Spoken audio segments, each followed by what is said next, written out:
dengan Honocoroko ini kok bisa mengalahkan lafal yang pakai bismillah. Ini bukan masalah merendahkan masalah lafal, bukan ya. Ini yang harus kita cari. Sebetulnya apa yang terkandung di dalam Sastra Jendra ini, yang terkandung di dalam Honocoroko. Setelah saya pelajari, saya selami, saya cari sebabnya kenapa. Sebetulnya Honocoro ini juga mewakili satu kalimat tentang ketuhanan. Salam sehat, selamat dunia akhirat. Satu jam saja biar paham. Assalamualaikum warahmatullahi wabarakatuh. Salam sehat dan selamat dunia akhirat. Podcast kali ini kita sowan ke Habib Muhammad Syafi'i bin Idrus Al-Idrus.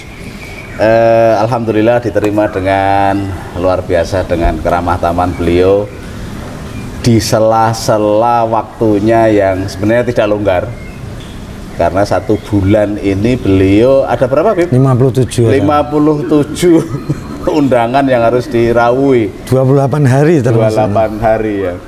Jadi assalamualaikum, Bib. Waalaikumsalam. Matur nuwun. Terima kasih. Sama-sama, Bib. Sampun dipun tampi, Bib. Sami-sami, Iya. Pak Tuhan, sami-sami. Selalu sehat, Bib. Amin. Selalu diberi keberkahan manfaat oleh Allah Subhanahu wa taala. Semoga jaga kesehatan, Bib. Amin. Yeah.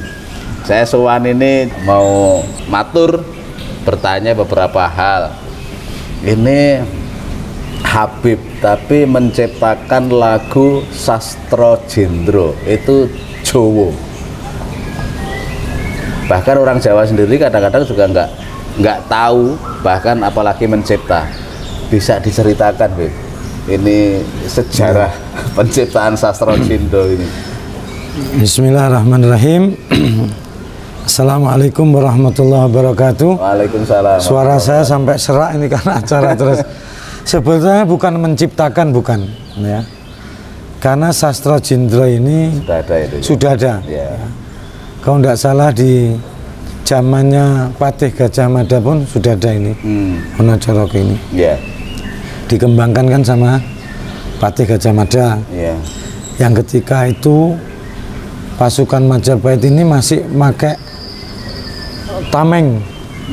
Jadi pakai rotan itu di dada kan. Yeah. Ketika perang masih pakai ini tameng. Berarti kayak prajurit Romawi Ya, gitu ya. pakai ini. Tapi kalau dulu kan dari rotan. Rotan.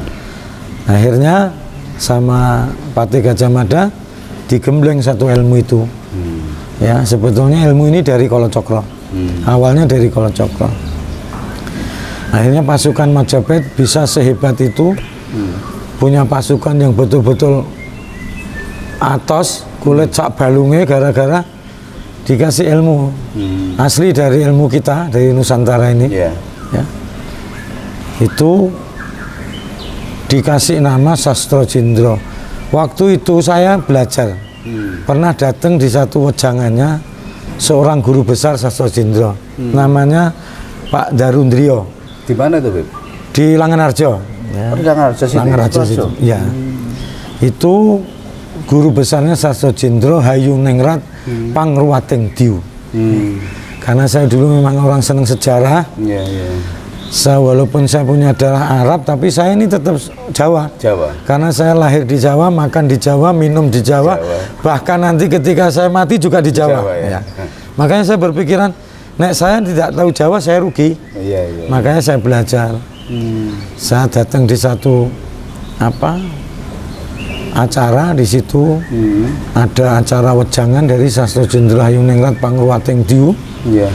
Yang dulu sebagai panitianya itu adalah orang-orang keraton Gusti Mung itu.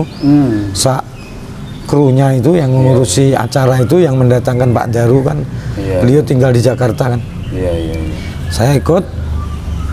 Akhirnya saya selami bagaimana Sastra Jendra ini, bagaimana Honocoroko ini, sehingga sampai saya sebagai Rais Majelis Taklim ME Babul Gufron Solo Raya, yang sekarang alhamdulillah sudah lahir di Grobogan, sudah lahir di Boyolali Timur, sudah lahir di Wonosobo, sudah lahir di mana-mana. Saya tulis satu qasidah tentang Sastro Jendro ini, yang intinya saya kupas tentang Hono Coroko yang saya bolak-balik. Karena ilmu Kala Cakra ini sebetulnya Hono Coroko dibolak-balik ini. Ketika terjadi satu pentas, tenaga dalamnya Sastro Jendro ini diadu sama tenaga dalam yang lafalnya pakai bismillah dan pakai apa namanya, di situ jelas namanya aja nama Islam kan. Islam, ya. Ini bukan merendahkan siapa-siapa. Dengan Hono Coroko ini kok bisa mengalahkan lafal yang pakai bismillah. Ini bukan masalah merendahkan masalah lafal, bukan ya. Ini yang harus kita cari. Sebetulnya apa yang terkandung di dalam Sastro Jendro ini, yang terkandung di dalam Hono Coroko. Setelah saya pelajari, saya selami, saya cari sebabnya kenapa. Sebetulnya Hono Coro ini juga mewakili satu kalimat tentang ketuhanan. Makanya yang mencetuskan Sastro Jendro ini adalah namanya Aji Saka. Ya. Aji Saka. Itu yang mencetuskan Hono Coroko. Ya, kalau di ilmu Kala Cakra di Sastro Jendro pun dibolak-balik. Hono Coroko Data Sawala Padha Jayanya Maga Bathanga dibalik Ngata Bagama Nyaya Jadapa Lawasatada Karacana. Nah, ini yang kita nggak bisa. Yang balik ini nggak bisa kita. Ini dibolak-balik saja. Ini sudah bisa dibuat ilmu di dalam ilmu Kala Cakra ataupun Sastro Jendro. Maka rapalnya di dalam ilmu itu luar biasa. Saya pernah belajar. Rapalnya begini. Aku uripku ing ngarsa dalem Gusti. Tapi saya tambah. Kalau di ilmu itu Gusti berhenti, tapi saya tidak mau. Gusti Allah. Ya, karena kita harus punya pangeran. Tuhan itu Allah. Aku uripku ing ngarsa dalem Gusti Allah Ta'ala. Iki ragaku, iki jenengku, kita sebut nama kita. Balung sumsumku wesi, kulit dagingku waja, napasku lesus, getihku segara murup. Ini orang Jawa. Maka dulu di saat itu pasukan Majapahit begitu hebatnya sampai Kucing Sarawak bisa dihabiskan. Karena betul-betul kita punya ilmu dari Nusantara ini sangat hebat. Majapahit itu kan penguasa Nusantara, bisa kebal dari senjata. Bisa kebal dari senjata. Sebetulnya bukan itu yang kita cari. Setiap ilmu pasti yang pertama ditampilkan adalah tentang kekebalan. Tapi nek saya bukan. Bagaimana mencari ilmu ini arahnya kemana? Ya. Ini ilmu pantas untuk kita pelajari. Apakah ilmu ini harus kita jauhi? Akhirnya saya belajar. Saya seorang Habib. Saya juga pernah jamasan. Saya pernah kungkum. Apa itu jamasan? Dilatih geni. Jadi wesi yang dibakar terus kita dilat. Kita kungkum. Ya, karena ritual daripada Jawa ini, dari Sastro Jendro ini, dari Kala Cakra ini ada jamasan. Begitu banyak rapal aku urip, ya. Aku kang jumeneng pribadi ya pribadi ning ingsun. Aku kang kuwasa ngereh sedulurku kang lungguh ing sakjroning ragaku. Sedulurku kang lungguh ing sakjroning wadatku jumudula minangka ngratoni blegering wadatku. Banyak sekali. Sampai saya ingin tahu yang namanya adus pitu. Ada di ilmu. Sumur 7 itu ya, Beb? Bukan, sumurnya satu. Sumurnya satu. Tiap malam harus mandi 7 kali. Setiap mandi harus gebyur itu 7 kali. Selama 7 hari. Di sumur itu aja? Di sumur itu, dan sumurnya harus tidak boleh ada atap, los langit. Saya masih ingat ya, walaupun saya sekarang sudah tidak begitu istilahnya ngudi. Ya, karena ini juga masalah kekebalan juga ada di situ. Saya tidak ngudi, yang saya pelajari adalah kawruh. Kawruhnya ini ilmunya ini ke arah mana? Ke arah ketuhanan apa ke arah kemana yang saya pelajari? Karena di situ saya masih ingat rapalnya yang adus 7 itu. Sang kondat sukmo kang midir ana ing sak jroning wewayangan. Ni endang sukmo kang midir ana ing sak njabaning wewayangan. Sira aja ngalang-alangi anggonku ketemu kadangku kang sejati, kadang kang ora wah lan gingsir. Ketika saya mendapat kalimat ini, saya cari sing jengene sedulur papat itu seperti apa. Saya cari 4 pancer itu ya. Ya. Sedulur papat itu sebetulnya apa? Kalau di dalam Islam, kita semua tahu ada namanya korin. Kita punya pendamping namanya korin. Tapi di Jawa ada sedulur papat. Ini yang harus kita pelajari. Setelah saya cari-cari, saya kepingin tahu sebetulnya sedulur papat ini adalah keumpamaan dari sifat manusia. Yang digambarkan dengan 4 cahyo, 4 cahaya, yaitu yang putih, kuning, merah, hitam. Ada amarah, Sufia, al-wamah, ada. Ini adalah sifat manusia. Yang menjadi bingung ketika itu, kenapa sedulur papat ini kang bisa diwujudake? Saya penasaran.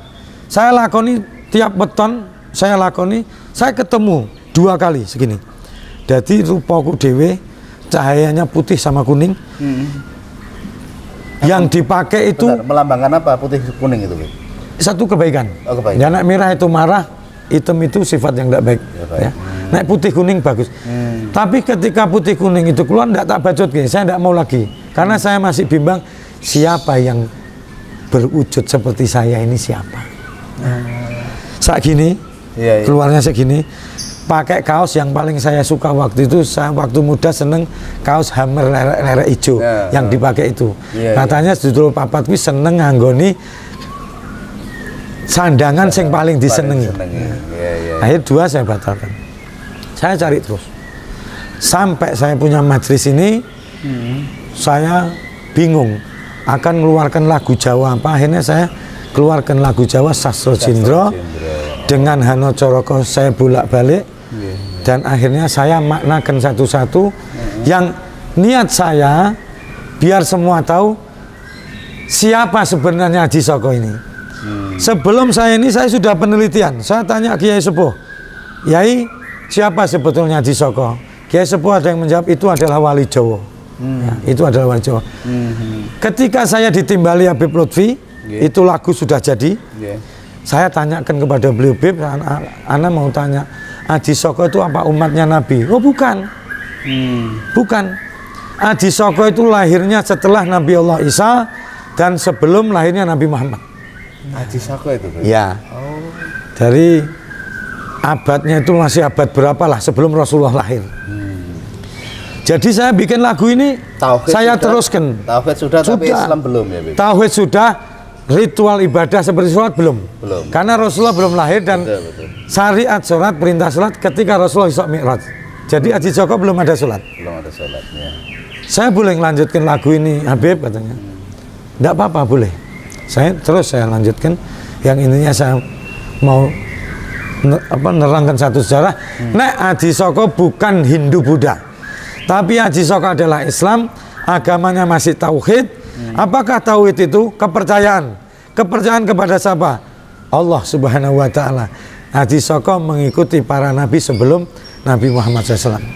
Akhirnya saya keluarkan yang diyoso Haji Soko, yang dibikin Haji Soko itu adalah Hono Coroko. Tadi saya bikin qasidah, yang qasidahnya tetap saya masuki sholawat ya. Yang qasidah itu bawahnya saya bikin sendiri. Salah satu kalimat bawahnya itu ya saya bikin sendiri sebelum Hono Coroko saya sebutkan itu.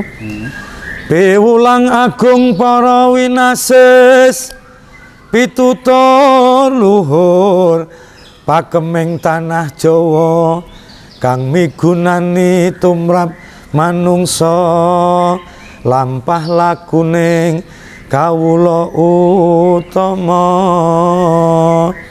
Hono Coroko Data Sawala padha jayanya maga batonga. Kita walik ngata bagama nyaya jadapa lawa satada karaca naha. Habis itu masuk lagunya ya, kita bikin qasidah pakai terbang itu masuk. Hono Coroko Data Sawala padha jayanya maga petanga ngata begama nyaya jadapa lawasatado karacana hana caraka data sawala pada jayanya maga petanga dibalik ngata begama nyaya jadapa lawasatado karacana. Apa maknanya ini? Yang harus kita ketahui, kalau kita belajar sejarah, hanyalah seorang yang gawa nawala, satu murid Aji Saka, sing disebut Durhaka, sing siji disebut Satria napa-napa niku, sama-sama mendapat welinge Aji Saka. Aku tak lunga kok kene, aku titip pusaka. Sapa wae sing njaluk pusakaku, sapa wae aja mbok keke. Sendika dawuh guru. Aji Saka rikala wis lunga saka padepokan, duwe murid neh. Iki aku arep perang, pusakaku sing digawa Sidara kuwi jaluken. Arep tak enggo. Dijaluk kok utusane Aji Saka, sing teng mriko murite sing Dara tetep kekeh. Ora mungkin tak keke karena welinge guruku sapa wae sing njaluk ora keke. Iki aku sing ngongkon gurumu. Ora iso, aku urung anek perintah saka guruku. Akhirnya perang sampyuh. Padha matine. Mulane ana cara maga petanga padha dadi batange. Ini cerita yang kita cari bukan cerita itu. Yang kita cari isi daripada Hana Caraka. Sampai saya bikin lagu bait yang pertama Hana Caraka. Itu saya bikin lagu uripku manembahing Gusti Allah nanur urip cahya wewayangan cipta rasa karsa lan kuwasa rasa manungsa kang tanpa karsa lan niat kok karsa manungsa tetungguling pangreh. Ini sampai maga petanga. Kalau sudah sampai ke bait keempat maga petanga, ini satu makna tentang ketuhanan yang luar biasa, tentang hubungan kawula sama Gusti yang luar biasa. Bahkan di dalam Islam bisa dikatakan inilah makrifat orang Jawa.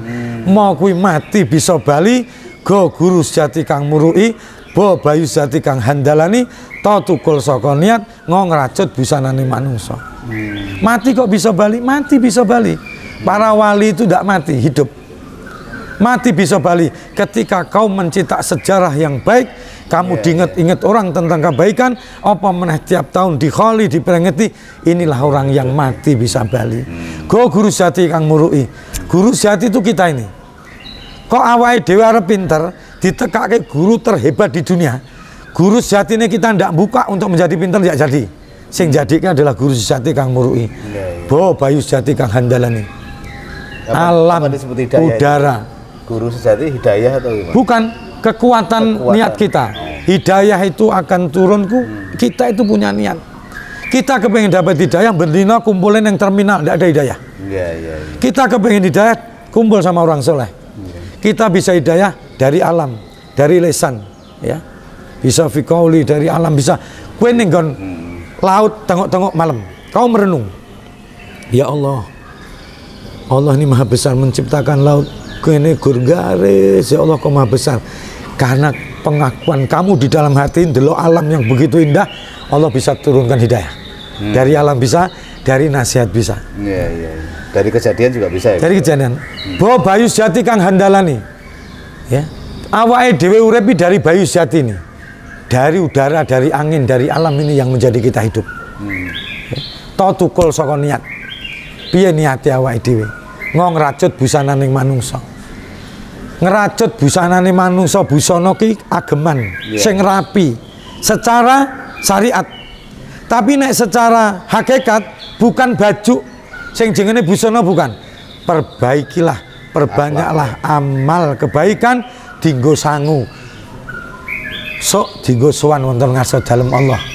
Ya, mula guru sejati kang murui bo tuku saka niat ngong racut busanane manusa. Siap-siap racuten busanamu, amalmu sing apik, kowe tetep ning dalane sehingga urip sak kuat-kuatmu supaya sok pikantuk ridhaning pangeran. Ini Jawa. Kadang orang ndak tahu Jawa mah itu. Ya, apa isine Jawa dipaido. Nek kita ndak, kita cari bagaimana sebetulnya apa yang dikatakan Haji Soko ini kita cari. Nah, tanah Jawa ini sangat tua. Haji Soko itu sudah ada di desa Medang Kamulan, Grobogan Purwodadi sebelum lahirnya Nabi Muhammad. Di desa Medang Kamulan, ya, itu adalah kerajaannya Dewata Cengkar. Dewata Cengkar. Yang ceritanya legendanya itu adalah seorang raja yang sangat ganas, kekuasaannya luar biasa sampai memakan manusia. Siapa yang mengalahkan angka murka ini adalah Haji Soko. Ya. Saya sudah sampai sana. Desane jengene Banjarjo.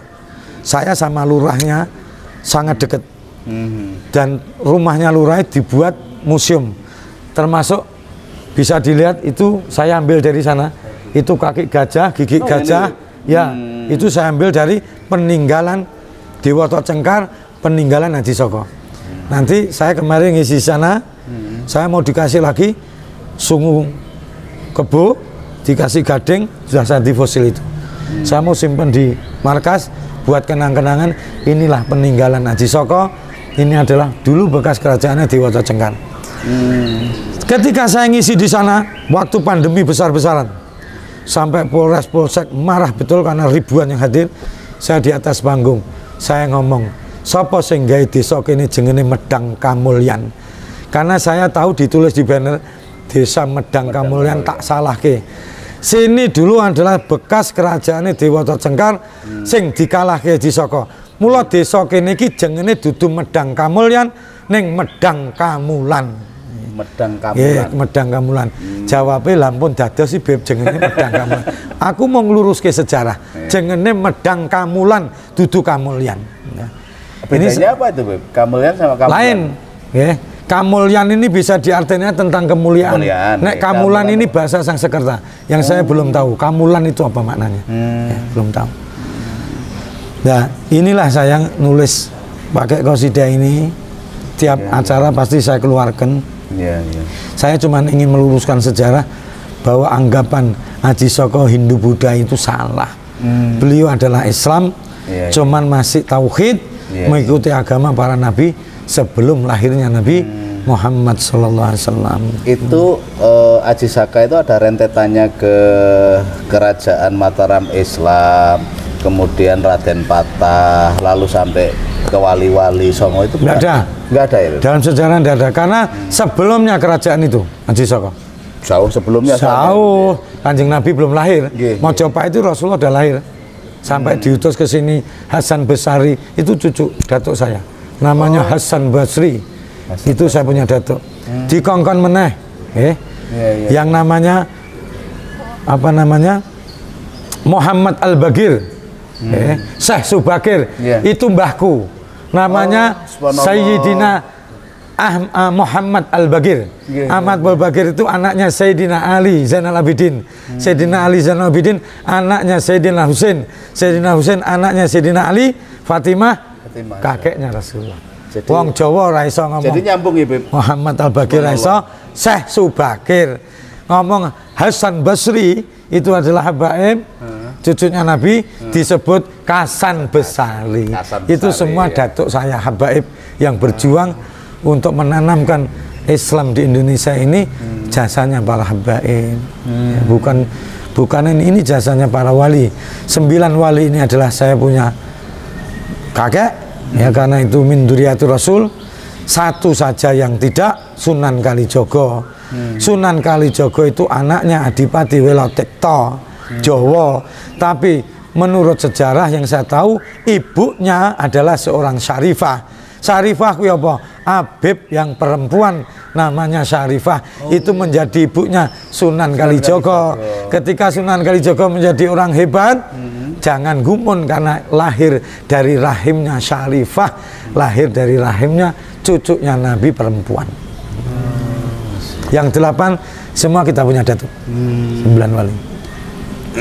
Jadi Habibmu itu ya sampai ke Fatimah Zahra Ali bin Abi Thalib Ya, itu saya tidak usah cerita. Ininya ya. Baca saja silsilah saya itu. Enggak, saya kalau baca di ini juga dari Habib Muhammad Syafi'i bin Idrus bin Ahmad bin Alwi Ya. bin Abdillah bin Ya, Syekh bin sampai Abdul Rasul. Qadir bin Abdi Zain dan seterusnya. Itu sudah ditulis Ini, kita Habib, ya. atas Indi Rasulullah itu. Ini tidak bisa bohong. Diresmikan di Robitoh Alawiyah Jakarta. Tidak bisa Habib ngapusi. Iya, Kita kirim 10 dato, dimasukkan file langsung sampai Rasulullah. Yang bohong bundet. Tidak Iya, ketemu. iya. Jadi sebelum kita insya Allah bertemu Rasulullah, kita sudah Amin, insya Allah. ketemu cicitnya Rasulullah. Makanya saya sering di majelis sholat, saya sering nangis. Saya bilang, kalau kau menghormati seorang habaib, kau cinta kepada habaib, kuwi dudu aku sing untung, bukan. Itu bukan urusan saya. Karena apa? Yang akan mendapat keberuntungan adalah engkau dengan mencintai Ahlul Bait Nabi, dengan menyayangi Ahlul Bait Nabi, kue sing untung. Karena disebutkan di dalam satu syairnya Habib Soleh itu, kullu man habbakum yahna yahna yahna bisyafa'a minal muhtar fi yaum luqya. Barang siapa yang mencintai Ahlul Bait Nabi. Siapa Ahlul Bait Nabi? Keluarganya Nabi Muhammad SAW dengan sebenar-benarnya cinta. Kullu man habbakum yahna yahna yahna, maka kau akan beruntung beruntung beruntung. Orang yang mencintai Ahlul Bait ini. Apa keberuntungan itu? Bisyafa'ah minal mukhtar fi yaum luqyah. Kau akan mendapat syafaah minal mukhtar, adalah orang pilihan Allah. Siapa? Kanjeng Nabi. Fi yaum luqyah, kelak di padang kiamat. Amin. Kau harap nyintai aku, harap hormat karaku, ora urusan. Itu urusan kamu. Yang mendapat syafaat kamu, bukan saya. Karena mencintai darahnya Rasul itu sama mencintai Nabi Muhammad. Habib tidak wajib untuk diikuti. Ketika ada Habib yang keluar dari rel datuknya Nabi Muhammad, jangan diikuti. Yang keluar itu yang maksudnya apa tuh? Yang dia mungkin Habib ada yang perbuatannya tidak bagus, ini tidak diikuti. Tidak wajib, tidak diikuti. Yang diikuti adalah Habib yang berjalan di rel datuknya Nabi Muhammad. Diikuti. Yang baru hilaf, keluar dari rel datuknya, jangan diikuti. Tidak wajib. Tapi takdim tetap. Karena itu ada darahnya baginda Nabi Muhammad Sallallahu Alaihi Wasallam. Ini ya ilmu yang harus kita tahu. Bukan akhir zaman ini di medsos. Habib dipisui, dinggoni kotang, dinggoni ini. Piye? Itu darahnya Nabi Muhammad SAW. Kita boleh berbeda pendapat, kita boleh beda dalam perjuangan, kita boleh beda dalam apapun, tapi kalau berurusan dengan habaib, ini adalah membawa darahnya baginda Nabi Muhammad SAW. Tidak wajib untuk kau ikuti, tapi hormat dan takdim tetap karena ada darahnya Nabi. Ada satu kalimat lagi, balagat kal al-aqdar ma yartajihi ya muhibban lil Mustafa wa banihi. Ini dari Habib Ali bin Muhammad bin Sunan Haji Sayyibul Maulid Simtudillah. Kelak akan datang satu takdir kepadamu, yang takdir itu akan melebihi apa yang kau harapkan. Buh takdir itu di dunia atau takdir itu di akhirat. Tapi kalau saya menangkap kalimat ini bahwa ini takdir di akhirat, kita kelak di akhirat akan terkejut menerima takdir ini yang tidak seperti yang kita harapkan. Diberikan kepada siapa takdir itu? Ya muhibban lil Mustafa wa banihi. Akan diberikan para pecintanya Rasulullah, bukan berhenti di Kanjeng Nabi. Wa banihi, dan keluarganya Nabi Muhammad SAW. Amin, amin. Itu yang harus diketahui. Amin, amin. Bukan berhenti mencintai Nabi tok. Wa banihi. Beb, ini Indonesia ini merintis kemerdekaan itu kan tidak hanya, atau sebelumnya Beb, itu tidak hanya orang Indonesia, orang Cina juga ikut berjuang. Orang Arab, mohon maaf, termasuk para habaib ya Beb ya. Banyak para habaib. Ini bisa diceritakan yang paling karena di sejarah poin para habaib. Buku-buku sejarah itu, mohon maaf Beb, jarang diceritakan Beb. Ini mungkin bisa diceritakan Beb, perjuangan para habaib ini.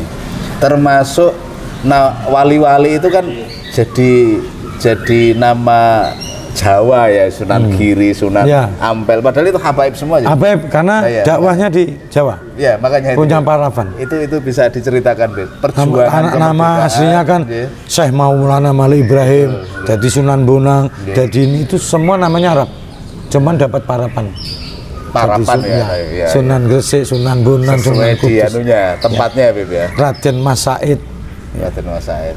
Semuanya itu Habib. habaib ya. Namanya Arab. Termasuk Said itu kan Arab. Iya. Tempat-tempat ziarah di Jakarta itu kan juga habaib semua, Beb. Ya, luar Para Batang, Habib semua. luar Batang Al Idrus, Iya. Priok Al Haddad, Kuncung Al Haddad. Iya. Ha Mutohar itu siapa? Yang nulis lagu itu Habaib. Habaib. Mutohar itu Habaib. Iya. Yang membawa bendera di pasrahi Pak Karno untuk menjamin Habaib. Gurunya Pak Karno ketika bertanya tentang negara ini Habaib. Habaib. Makanya fitnah terlalu besar Iya. bahwa Habaib itu adalah orang, bukan orang pribumi. Habaib ini adalah orang Arab. Ini fitnah akhir zaman. Akhir zaman. Saya bilang hati-hati. Apalagi ono Habib ngelek-ngelek Arab. Habib tidak berilmu. Habib tidak berilmu. Rasulullah adalah orang Arab. Jangan pernah kamu menyalahkan ngelek-ngelek Arab. Kalau ada tindak laku perbuatan orang Arab yang tidak baik, tidak wajib kita ikuti, tapi jangan pernah membenci Arabnya. Betul. Karena Rasulullah lahir dari Arab. Sama aja bermusuhan dengan Nabi Muhammad SAW. Iya, Beb. Ya. Keturunan Rasulullah dari Arab. Jadi para pejuang itu kan banyak. Mulai dari Kutai Kartanegara, Mulai Sriwijaya, dari Majapahit, darah Habaib bilang-bilang. Cuman tidak begitu diterangkan. Kalau dalam sejarah kan selalu dijelaskan dari India, dari apa itu pedagang apa itu Gujarat itu kayak Beb ya. Itu Sebetulnya ada yang dari India, ada langsung. Karena apa? Ketika datuk kita berangkat dari Palestina, ya. dari Yaman, itu Ndelalakwi berlabuhnya di India sebagai pedagang. Sebetulnya misinya adalah bukan pedagang, misinya adalah mengembangkan agama datuknya Nabi Muhammad. Akhirnya sampai yang ditulis sejarah di situ ya, sampai di Indonesia. Memang harus ini kan. Makanya kalau Habaib punya kepentingan dengan negara ini, tidak ada. Habaib kepingin jadi pemimpin di negara ini, tidak ada. Wong tugasnya Habaib ke Indonesia, kok getol memerangi penjajah Belanda karena apa? Ingin menanamkan agama datuknya Nabi Muhammad. Makanya berjuang mati-matian supaya Nuswantara merdeka, supaya Indonesia merdeka, karena ingin menanamkan Islam di bumi pertiwi. Bukan kepingin jadi presiden, bukan kepingin jadi apa-apa, kepingin menanamkan di Nusantara ini agama Islam yang sudah diajarkan datuk-datuknya. Kalau Habib ngomong, kok punya kepentingan? Tidak ada. Tidak ada kepentingan kecuali tentang agama. Tidak ada. Saya lahir di Kudus tahun Asli di Kudus. 69. 69. Ketika abah saya menjadi imam di Masjid Segaf. Penggantinya Habib, ayahanda Habib Syekh. Habib Syekh. Ya. Oh, ya, Ini ya. ayahanda Habib Syekh. Nggih. Ini saya punya abah.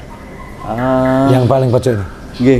Oh, nggih. Nah, ketika jadi imam, kalau tidak salah ayahnya Habib Syekh meninggal tahun 80, abah saya jadi imam tahun 81. Kita sak keluarga nyusul di Solo sampai sekarang. Saya dulu ya kerja, belum bikin majelis, cuman saya sudah ikut sama Habib Syekh kemana-mana. Sebelum Habib Syekh punya majelis, mesti kerja bareng di pabrik, saya kumpul ini, kumpul sampai beliau punya majelis, Ababul Mustafa itu. Terus saya mendirikan majelis sendiri, ME Babul Gufron. Yang dulu saya kasih itu sekitar tahun 90-an mungkin itu. 95-an lah. 95-an. Dari kecil, dari jamaah 2, 3, 10 sampai sekarang ribuan. Tapi itu di sekitar Masjid As-Segaf juga? Waktu majelis enggak di desa sini. Oh, di sini. Saya kan saya ini enggak punya warisan 1 meter. Jadi abah enggak jadi imam, kita ngontrak. Enggak punya rumah, enggak punya tanah. Sampai abah saya meninggal, ibu saya meninggal, saya enggak punya bondo 1 meter bentuk tanah pun enggak punya. Kita ngontrak sampai desa Dani. Nah, saya ngajar ngaji di masjid-masjid, tidur di masjid, makannya dikasih orang-orang itu, saya tidak punya apa-apa. Sampai saya dimodali Habib, saya punya pabrik. Iya. Ketika saya punya pabrik, saya pusing. Urusan akhirat tidak ada, urusannya gaya tok, pabrik saya tutup. Pabrik apa itu, Bu? Pabrik batik. Oh, yang batik. Karyawan saya sudah sampai 12 itu. Iya. Saya tutup, Habib saya marah-marah. Wis dadi ditutup. Gatuk mungkin iki lingi dunia tok, Bib. Akhirate ra enek ra iso melu ngaji. Maghrib ijek gereti kain aku sesuedan. Saya tutup, saya dirikan majelis. Waktu itu saya kasih nama Ahbabul Mustafa Gatak Kartosuro. Pertama, pusatnya di Cahromo, di tempatnya Zen. Ya, pertama saya kali bikin hadrah. Itu Ahbabul Mustafa itu pertama Ya, kali jenengan iya, apa, Bib? ya di situ. Oh ya Allah. Gatak Kartosuro. Mas Fauzan CS itu nggih. Mas Fauzan Hadroh Mangisan, saya pertama kali, makanya saya katakan malam ini bersama Hadroh ME Babul Gufron Pusat adalah Dahromo. Karena yang iringi saya ini ME Babul Gufron Boyolali Timur, ME Babul Gufron Grobogan, ME Babul Gufron Wonosobo, ME Babul Gufron Karanganyar. Tapi nek Tosuro adalah ME Babul Gufron Pusat, karena lahirku hadrohnya adalah di Dahromo itu ya. 90-an 5 ya, Beb? Pertama saya kasih nama Babu Sakran. Apa itu artinya, Beb? Pintunya para pemabuk. Nah, sakran ini, Biar jelas itu, Ya. Babu Sakron. sakran ini tak ambilkan dari datukku. Itu tulisannya di situ. Namanya Abu Bakar Sakran. Iya. Dimarahi sama Bib saya, guru saya marah. Ndak. Nama kok Babu Sakran ora engko jamaahmu mendem kabeh kapok. Di acara Akbar Al Hidayah Ustadz Soni almarhum. Ya. Di atas panggung langsung Habib Syah. Itu jamaah saya banyak hadir, relawan banyak hadir, langsung Habib Syah. Malam hari ini jamaah majelis Muhammad Idrus, katanya Muhammad Idrus saya tak ganti Babul Gufron sampai sekarang.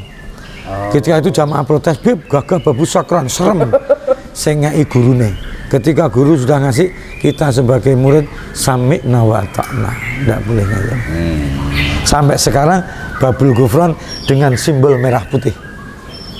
Sengaja tidak saya kasih Arab karena pin-pinnya saya takut dibawa ke kamar mandi, karena Babul Gufron itu pintunya ampunan dan ada di Quran kan. Iya. Tak kasih Indonesia. Iya. Simbolnya merah putih. Saya pakai ini merah putih. Sampai tak bikin lagu. Saya naik acara mesti kebanyakan kopiah merah, imamah putih. Nah, saya bikin lagu. kaitannya dengan itu saya mau tanya itu, Beb. Kadang-kadang pakai pakaian tentara itu ya, Beb. Ya.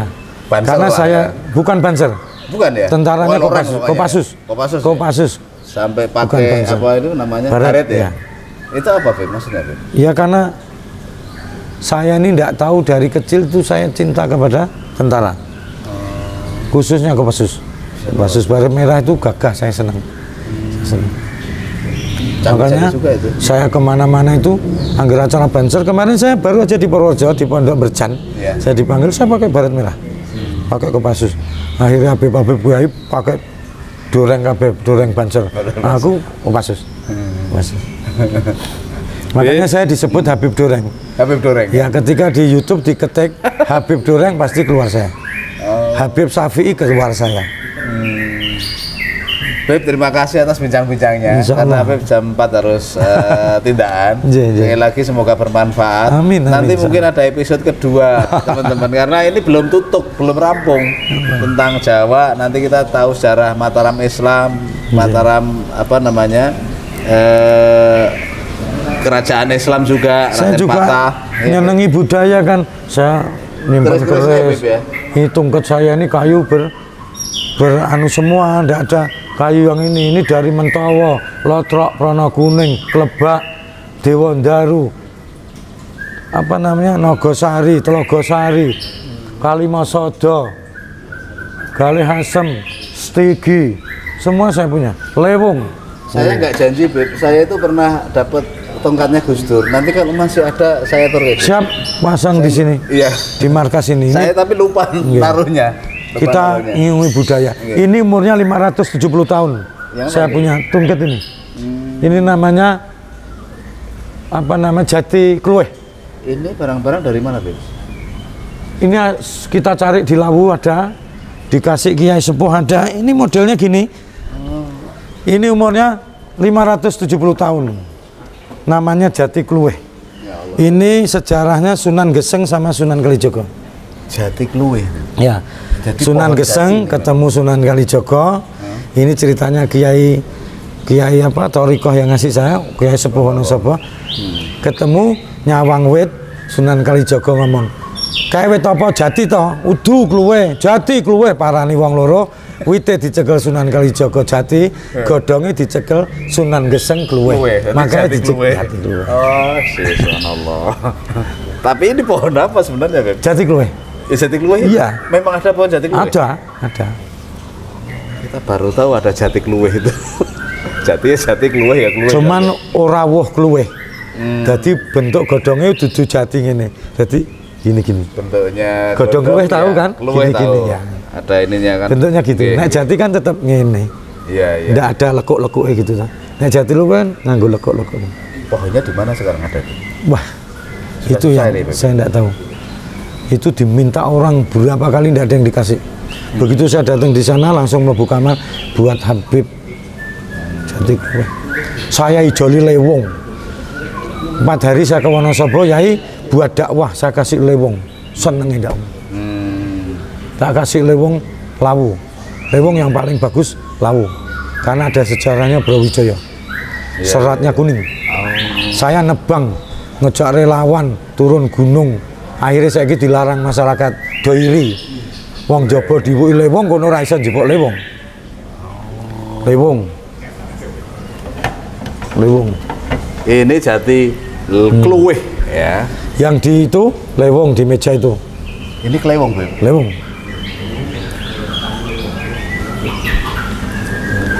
Ini Galeh Asem itu Kalimosodo. Ini yang belikan Kopassus 2 juta itu.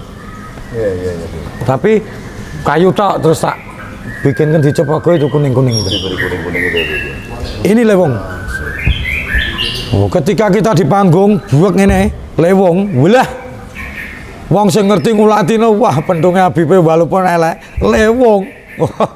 Wah apika kayune ora bersejarah, ora gayeng. Ngene iki wah kaya gagah tenan. Karena kayune lewong. Ya Allah. Boleh diginikan, Beb? Boleh. Lewong. Sekali lagi terima kasih pemirsa sekalian dan terima kasih, Beb. Sama-sama. Mungkin manfaat, Beb. Insyaallah barokah. Barokah, nggih. Supaya kita ini orang Indonesia, orang Jawa itu nguri-nguri kebudayaan. Yang kita punya yang harus kita banggakan sampai ke negeri mana, inilah budaya kita. Yang tidak harus dibuang, tidak harus disingkirkan, tapi diuri-uri. Bagaimana yang itu mengarah kepada hubungan antara kaula mring Gusti, ini kita uri-uri. Islam kalau ada hubungan dengan syirik, tidak usah dijelekkan, dan itu tidak kita pakai. Kita luruskan ya. Luruskan. Jangan dijelek-jelekan, kuwi urusanmu, tapi sing bener ini. Iya. Jadi memang masih banyak terutama di desa ya yang nguri-uri budaya ini. Contohnya begini ya, tak kasih tahu bahwa saya ini nguri-nguri kebudayaan. Apa itu, Beb? Ini keris. Ini bikinan Empu Pitrang. Empu Pitrang. Sekelas Mojopahit. Kerisnya mesti ngerasa. Ini di tangan gini keluar darah wong landep ini. Nek keris biasanya kan halus toh sini. Ini ngerasa kasar. Empunya Pitrang namanya, kasar. Oh iya. Ini saya hanya nguri-nguri kebudayaan. Ya. Yang saya terangkan kepada orang-orang, ojo mbok anggap ini punya kekuatan melebihi kekuatan Allah. Contoh, ini bikinan Empu asli, bukan pumpunan. Saya cuman ginikan aja, bahwa ini tidak ada apa-apa. Ini nilai seni aja yang kita simpan. Jangan menganggap bahwa ini punya kekuatan, yang akhirnya kita ini menganggap ada kekuatan lain selain Allah, ini syirik. Ya, ini yang perlu kita luruskan. Saya ginikan tuh bukan saya nyempelek, nerangkan kepada orang-orang. Ojo mbok anggap bahwa dia punya kekuatan yang akhirnya ketika orang menganggap ada kekuatan selain Allah, inilah syirik. Ada syirik kecil apa? Kue loro, tombo ning dokter, kue ngomong sing nambani marek aku dokter kae. Ini adalah syirik kecil. Sing nambani Allah, wasilahnya adalah seorang dokter. Saya dapat ini tak ijak. Wasilah ya. Bukan karena saya menyepelekan. Bilangnya dibawa keluarganya Jakarta, Surabaya panas kabeh. Mana kerisnya tak ijak. Terus akhirnya dikek aku. Jenengan asta mawon, Bib. Saya mau anggapan itu akan saya hilangkan. Keris semarai panas. Saya cinta sama budaya, saya simpen, saya warangi, saya cuci. Tapi nek untuk kekuatannya enggak. Setidaknya ada nilai seninya di fisiknya itu loh Beb. Uri-uri budaya nih loh, kilo kebanggaan kita. Aja mbok sepele. Dulu untuk perang juga tapi soalnya. Amerika sing iso gawe nuklir, Kalah, Rusia nuklir, kon gawe iki mumet batuke. Karena apa? Keris ini pembikinannya adalah besi, pamor besi. Nginden. Pamor itu di dalam besi. Bukan sembarangan. Memang dulu ada kekuatan, iya. Wong dipasani, direadoi, cek dikei racun, gue perang. Iya. Bukan tidak ada. Nek aku untuk menganggap itu kekuatannya seakan-akan aku karo kekuatan Allah lali, ya ndak mau. Ndak mau. Iya. Jadi kita harus tahu ilmunya. Nguri-nguri itu bukan harus menyembah. Betul, Bu. Bukan harus menyembah itu bukan. Betul. Bisa berdiri. Ini kalau orang nggak tahu juga ampuh tenan kerisnya itu ya. Kaidah-kaidah ini. Jadi demikian pemirsa bincang-bincang kami, matur kami pada Habib Moh. Semoga bermanfaat. Kalau bermanfaat, monggo aja, boleh komen, boleh apa. Untuk episode berikutnya, saya tak sowan lagi kalau pas Habib longgar. Terima kasih sekali lagi. Assalamualaikum, salam sehat, dan bahagia dunia akhirat. Sekali lagi, jangan salah paham bahwa saya menyepelekan pusaka, bukan ya. Saya tetap cinta budaya Indonesia, cinta budaya Jawa, yang saya harus menjadi kebanggaan saya. Walaupun saya darah Arab, aslinya aku ya wong Jawa, karena saya lahir di Jawa, makan di Jawa, sampai saya mati pun dikubur di tanah Jawa. Jadi darahnya Arab, tapi saya Indonesia dan saya adalah Jawa. Amin. Bukan nyepelekan masalah tadi saya nerangkan, saya berani nginjek keris, bukan masalah nyepelekan.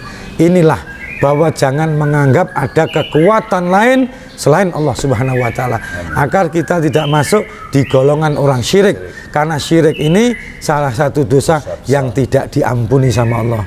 Mau bunuh orang, mateni orang, main zina masih bisa diampuni Allah, tapi kalau kekuatan Allah kau banding-bandingkan, tidak diampuni. Itu aja yang saya ingin terangkan. Minta maaf, bukan karena saya nyepelekkan keris, bukan. Saya pelihara, saya cuci, saya warangi, saya taruh di tempat yang rapi. Terima kasih, matur nuwun. Sama-sama. Sami-sami. Mohon maaf kalau ada banyak salah, Bib. Barokah insyaallah.